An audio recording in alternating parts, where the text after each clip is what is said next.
Relationship असं काही नव्हतं का? आमच्या काळात काय नव्हतं बाबा प्रेम प्रेम असं. तेव्हा आम्हाला काय कळत होतं, हा एकदा धरलं होतं का पूर्ण मला उसामध्ये अभ्य तुफान आणलं होतं, पण ती गोष्ट जरा आलोक होती. तुम्हाला एखादी पोरगी तर आवडत असेल ना मग? बाबा पोरी तर पुऱ्या गावातले आवडत होत्या मला, पण ते- बुलबुलबाई, पोरी यायला आवडत होत्या, हे नव्हते आवडत पोरीला. येणं तोंड करायचं गाडीसारखं तोंडासारखं आहे. ओय, एवढा बदसुरत दिसतो काय मी, मुचकुळ तोंड देऊ का खडखंड तुला एखादी.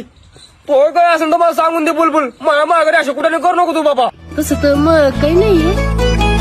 हे फुला संग नाचताना रंग सारे वाचताना डोळ्यामध्ये तूच साचली. अरे ते आपलं विचारलं का नाही मला असलं तर तुम्ही काय करसाल? काय नाही, त्या पोराच्या हातपार कुणाडी मग बिंगू बिंगू. नाही नाही तसं काही नाही, सोडा सोडा. पण आजी तर तुमचं कसं काय जमलं? बाबा तिचं मौलय प्रेम होतं, तिच्यासाठी मी तिच्या गावामध्ये जायचंय. तिच्यावर मौलय ट्रस्ट होतं. ती माझ्याशिवाय कोणाकडे प्राप्त करून मी पाहत नव्हती. आहे का नाही सुनले?